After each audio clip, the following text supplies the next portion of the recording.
Saúde, irmãos, com a paz do Senhor.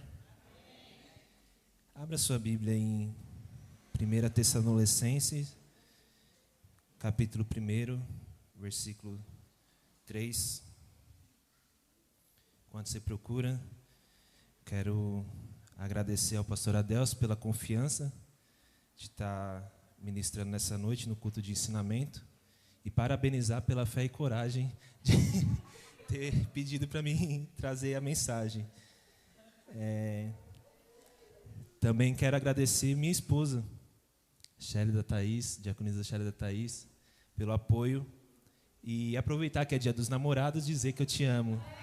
Você é a mulher mais linda do mundo. Amém. Quero usar as palavras do meu amigo Douglas, o baterista. Sou apenas um vaso, eu não sei pregar, mas é o Espírito Santo que vai me conduzir nessa noite. Amém? Versículo 3, 1 Tessalonicenses, capítulo 1, versículo 3. Lembrando-nos sem cessar da obra da vossa fé, do trabalho da caridade e da paciência da esperança em nosso Senhor Jesus Cristo, diante de nosso Deus e Pai. Amém? Os irmãos podem se assentar? Confesso para os irmãos que não é fácil estar aqui, principalmente para dar um ensinamento, é uma palavra muito específica, mas Deus vai nos dar graça nessa noite, amém? Aqui nesse capítulo de Tessalonicenses, eu quero primeiro trazer a história que se encontra lá em Atos 17, do versículo 1 ao 14, na qual Paulo, ele, na sua segunda viagem missionária, ele fundou ali a igreja de Tessalonicense. Tessalônica era uma capital da Macedônia, uma cidade muito importante, influente ali naquela época, e uma cidade estratégica. Paulo, ele, pela sua caminhada ali na Europa, ele passou por ali, e ali ele pregou durante apenas 3 sábados na sinagoga, e o que ele pregou ali impactou aquele lugar. Em Atos, capítulo 17, versículo 3, versículo 2 e 3, vai dizer: E Paulo, como tinha por costume, foi ter com eles, e por 3 sábados disputou com eles sobre as Escrituras, expondo e demonstrando que convinha que o Cristo padecesse e ressuscitasse dos mortos. E esse Jesus que vos anuncio, dizia ele, é o Cristo. Então Paulo ali, ele pregou Cristo. E aqui a nossa primeira lição na introdução a igreja de Deus, igreja de Cristo, deve pregar Cristo, a palavra. Nós devemos ter uma mensagem cristocêntrica. Nós vamos ver a seguir que a igreja de Tessalonicense era uma igreja modelo, uma igreja na qual Paulo se orgulhou muito. Tinha alguns problemas, sim, que ele até adverte nas cartas, mas a princípio ali era uma igreja que tinha muita fé, muito amor e esperança. Então, não precisou Paulo encher a abobrinha, não precisou Paulo falar coisas diferentes a não ser de Cristo. Então, irmãos, que nós vamos pregar Cristo, que nos altares hoje está precisando falar de Cristo. Muitas das vezes é falado de tantas coisas, mas não se fala de Cristo. Graças a Deus aqui nós temos um direcionamento, o pastor e os demais obreiros que sempre estão falando de Cristo. Mas às vezes nós saímos aí afora e não vemos isso. Mas aqui Paulo, ele já deixa uma lição para nós, que é pregar a Cristo. E arrependimento, é só isso que vai salvar a humanidade. E ali, devido à perseguição, Paulo ficou pouco tempo ali naquela cidade, e aí os próprios judeus começaram a perseguir Paulo e a igreja. naquele lugar. Então ele teve que sair dali, foi para Bereia e depois passou para Atenas. Ele deixou ali a igreja fundada e Paulo sempre teve uma preocupação muito grande com aquela igreja. Depois de Atenas ele foi até Corinto, onde encontrou Timóteo. E aí Paulo, ele preocupado porque naquele lugar era muito grande a perseguição, tanto que quando Paulo chegou em Bereia, os judeus que estavam perseguindo ele lá em Tessalônica, eles foram para Bereia para perseguir Paulo também. E aí ele teve que sair de lá. Então, Paulo, ele sempre se preocupou se os irmãos estavam firmes na fé, se eles ainda estavam no Evangelho. E aí ele pediu para Timóteo estar indo até a cidade de Tessalônica, ver como que estavam os irmãos. E aí, quando Timóteo retorna e encontra com ele em Corinto, aí ele traz um relatório, e aí Paulo, através desse relatório, resolve escrever essas duas cartas aos Tessalonicenses. E aqui eu escolhi esse versículo 3, na qual eu quero com os irmãos, juntamente com os irmãos, tirar algumas lições daquela igreja concernente à fé, ao amor e à esperança. Algumas lições que a igreja de Tessalônica nos traz. Primeiro, gostaria que os irmãos abrissem em Hebreus, capítulo 11, versículo 1. Vamos estar falando sobre a fé. Ora, a fé é o firme fundamento das coisas que se esperam e a prova das coisas que se não veem. Irmãos, como diz em Hebreus também 11:6, sem fé é impossível agradar a Deus. Não tem como você ser cristão sem ter fé. Primeiro porque para acreditar em Deus tem que ter fé.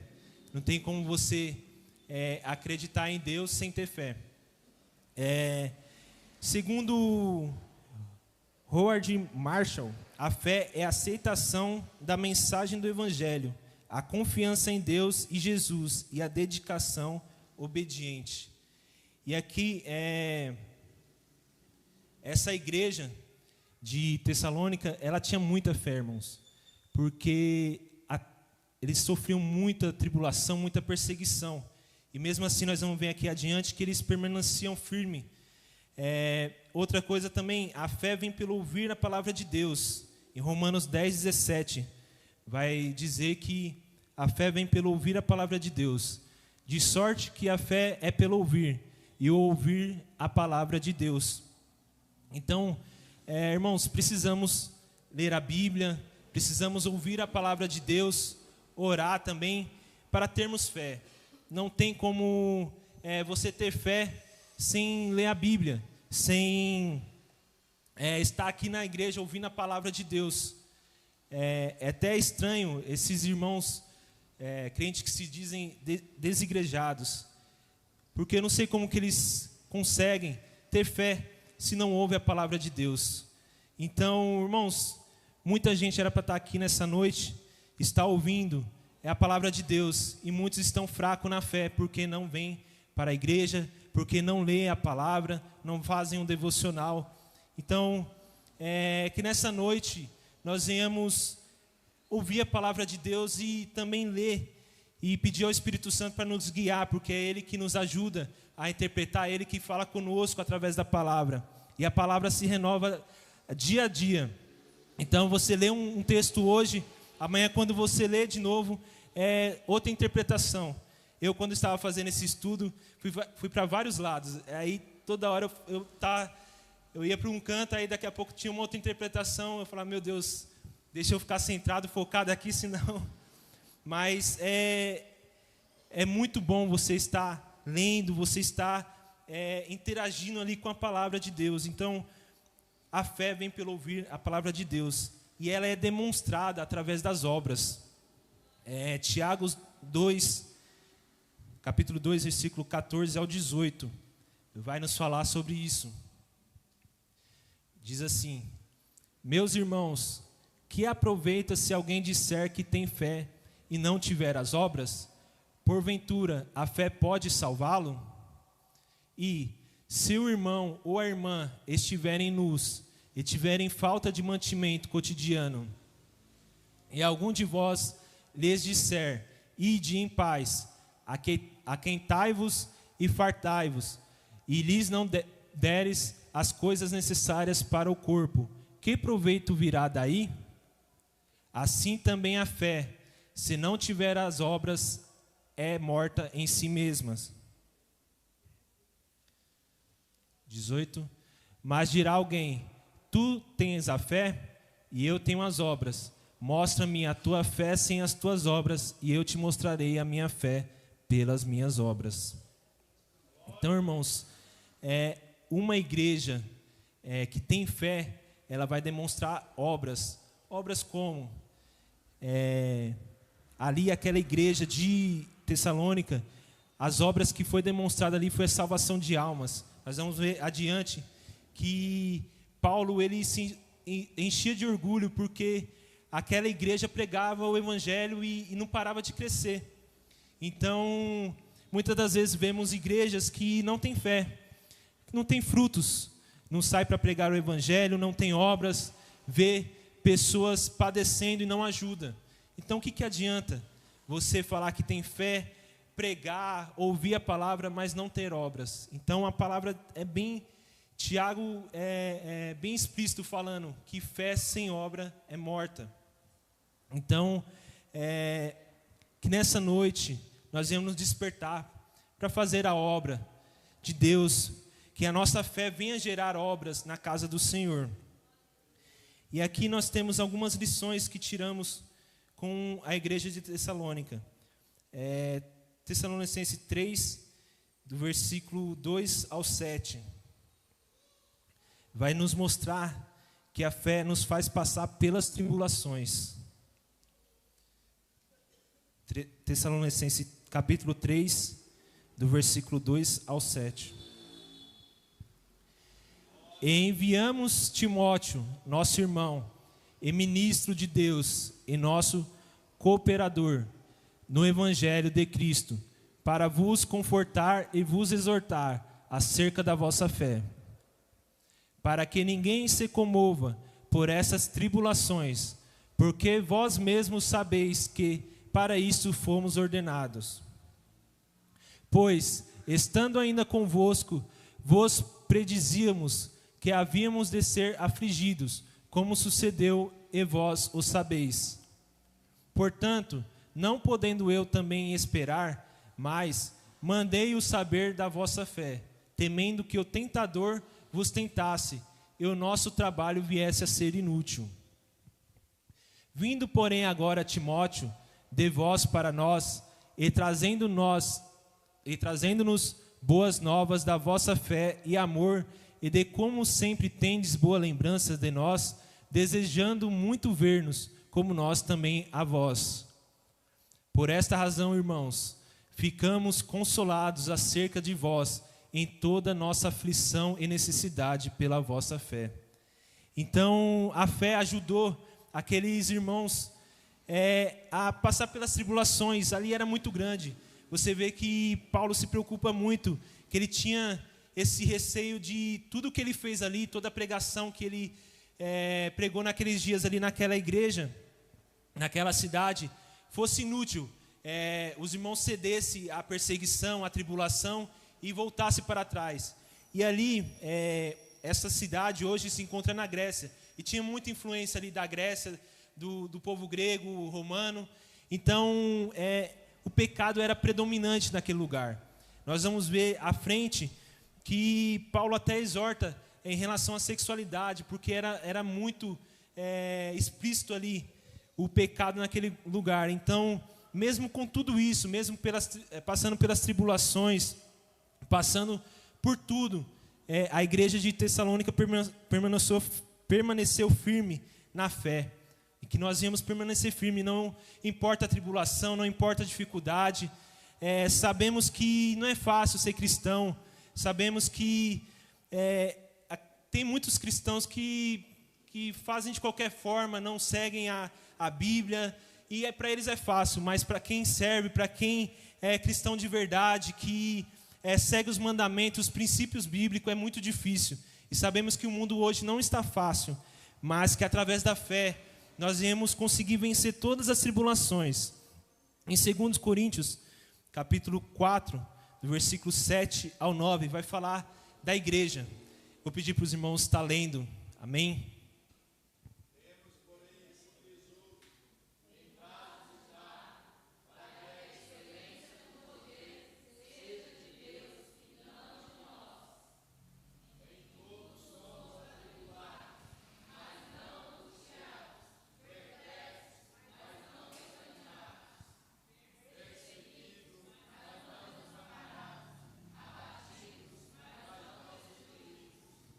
Amém.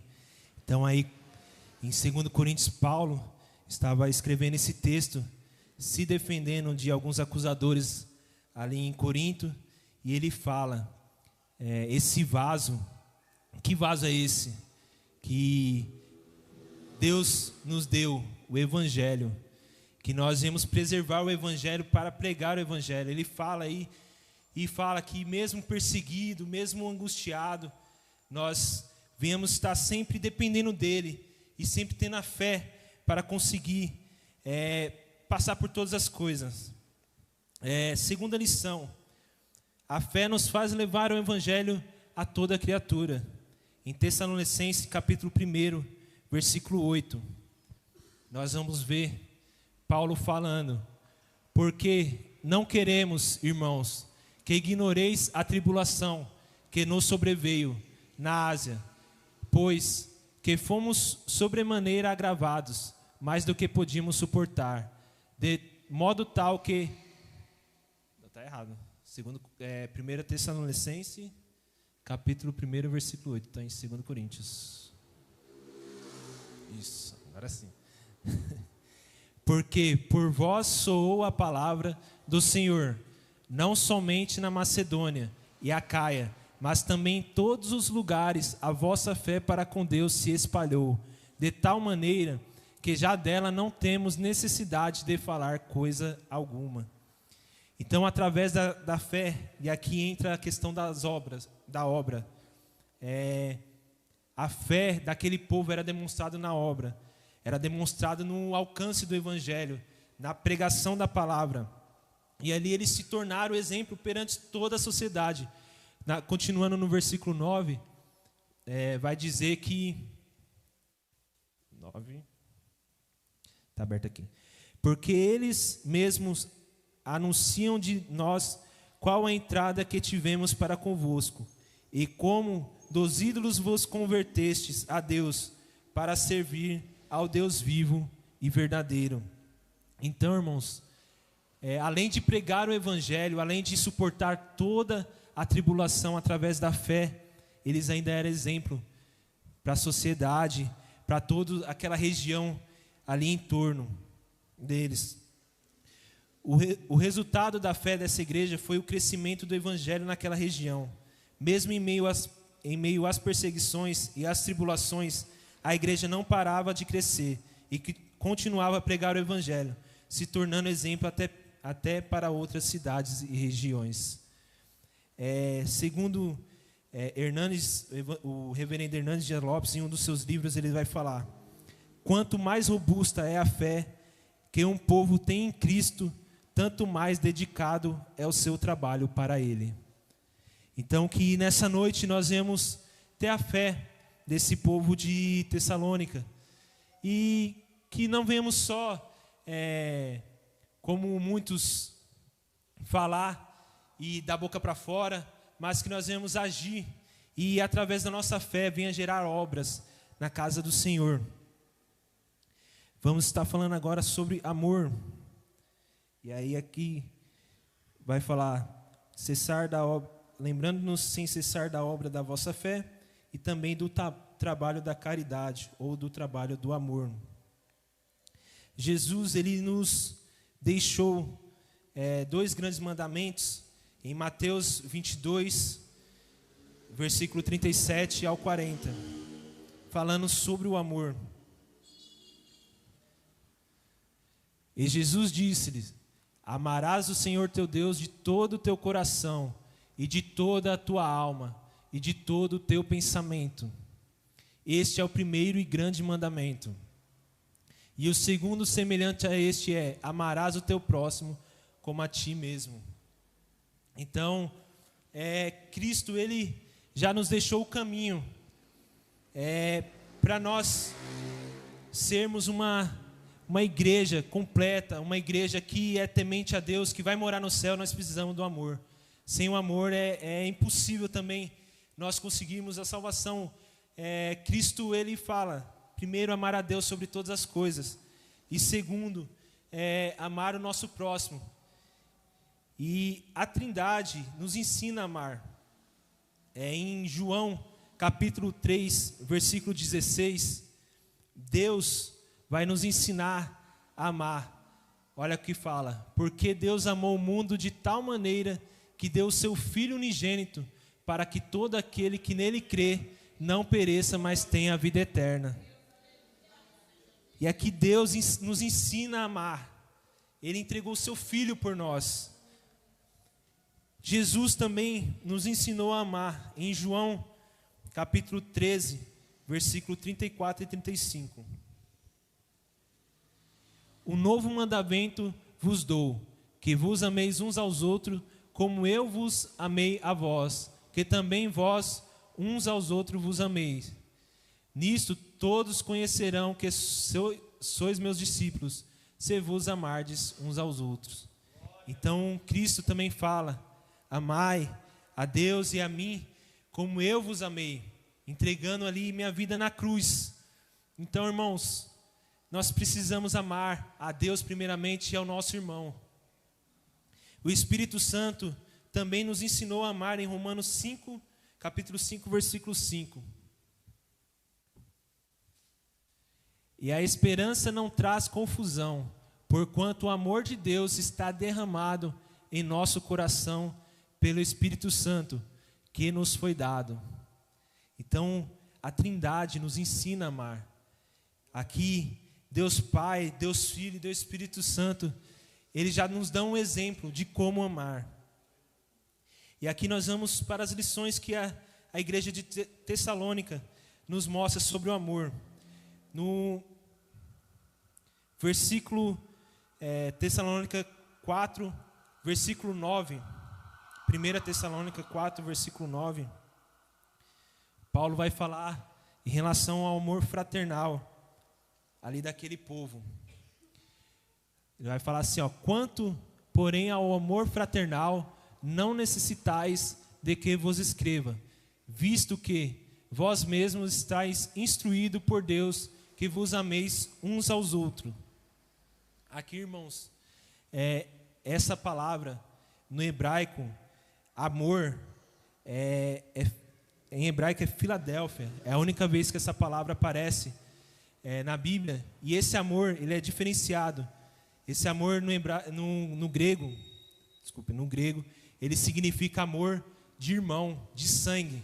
Então Paulo aqui não está falando só amar seu irmão como amigo ou como qualquer um. Ele está falando para você amar seu irmão como se fosse um irmão de sangue.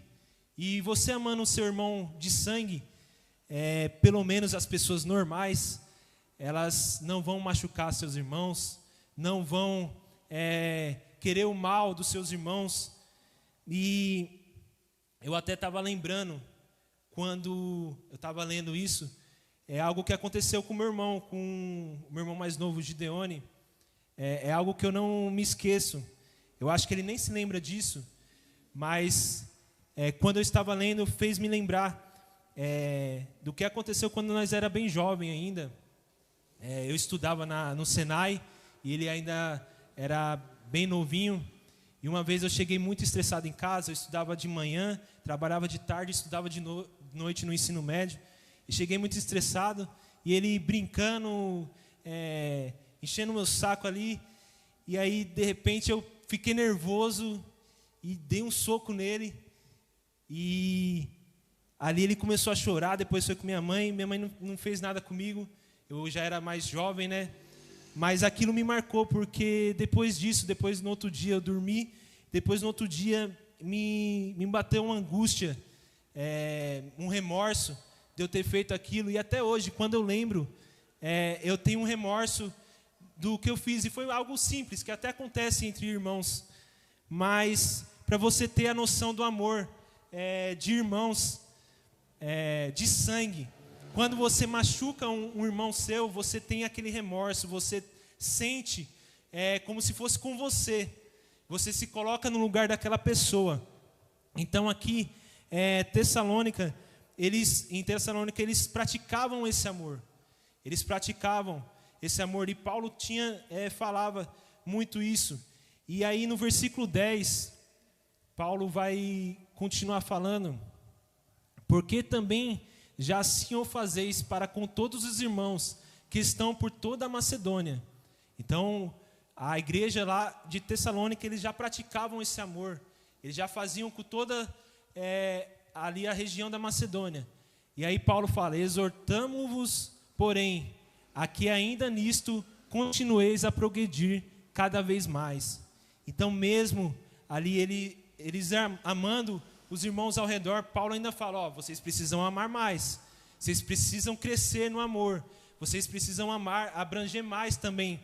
Então, o que eu aprendo com isso, irmãos, é que nós não devemos amar só aquela pessoa que está do nosso lado ali, no nosso convívio. Outras pessoas também que são necessitadas, nós às vezes esquecemos, mas nós precisamos amar, orar por essas pessoas, por outras regiões, por outros países, por outras nações, que às vezes talvez nem alcançou o evangelho ali naquele lugar, mas muitas das vezes nós ficamos nos importando muito com o nosso próprio umbigo e não esquecemos dos demais. Então Paulo aqui ele fala: mesmo que vocês estão praticando, vocês estão certos em praticar o amor entre vocês, mas vocês precisam crescer o amor, vocês precisam crescer, transpor o amor além do seu círculo de convivência. E também é algo contínuo, né? Não é amar hoje e amanhã está odiando. O amor que Paulo fala que é algo contínuo, amar todo dia, toda hora. No versículo 11 e 12, nós vamos continuar ainda Paulo falando do amor. E procureis viver quietos e tratar dos vossos próprios negócios e trabalhar com vossas próprias mãos, como já vos tenho mandado. 12. Para que andeis honestamente para com os que estão de fora e não necessiteis de coisa alguma. Aqui tem um contexto que mais para frente nós vamos ver, que aquele povo, Paulo pregou ali, e eles achavam, muitos deles estavam achando que Jesus já ia voltar, e alguns até pararam de trabalhar, falaram: não, Jesus vai voltar, não preciso mais trabalhar, não preciso mais fazer nada, vamos esperar Jesus voltar. Mas aí Paulo adverte eles, que eles precisam, através do amor, ser exemplo também para outras pessoas. E fala até aqui da questão do trabalho, da questão financeira. E é engraçado, a Mirtz subiu e está aqui de prova. Eu estava estudando sobre isso, falando, vendo essa palavra, quando de repente me chega a mensagem da Mirtz: Gilead, você está devendo tanto na cantina. Eu falei: meu Deus, como eu vou pregar para a Mirtz sobre amor, sobre dar testemunho, sendo que eu estou devendo a Mirtz na cantina. Eu tive que fazer o Pix no dia seguinte, não teve nem escapatória. Mas, irmãos, nós devemos ser exemplo. Eu sei que não é fácil nos dias de hoje, mas aqui Paulo fala, nós devemos cuidar até das nossas finanças. O nosso exemplo tem que ser até nas nossas finanças. E, para finalizar, que eu já passei da hora, calculei o tempo errado. Achei que ia dar tempo, mas vai faltar esperança aqui. William Barclay vai nos dizer que o importante não são as palavras, mas as obras. Não a oratória, mas a vida. O mundo que nos observa não entra na igreja para ouvir um sermão, mas nos vê diariamente fora da igreja. Nossa vida deve ser o sermão que ganha os homens para Cristo. Amém? Desde já agradeço a minha oportunidade.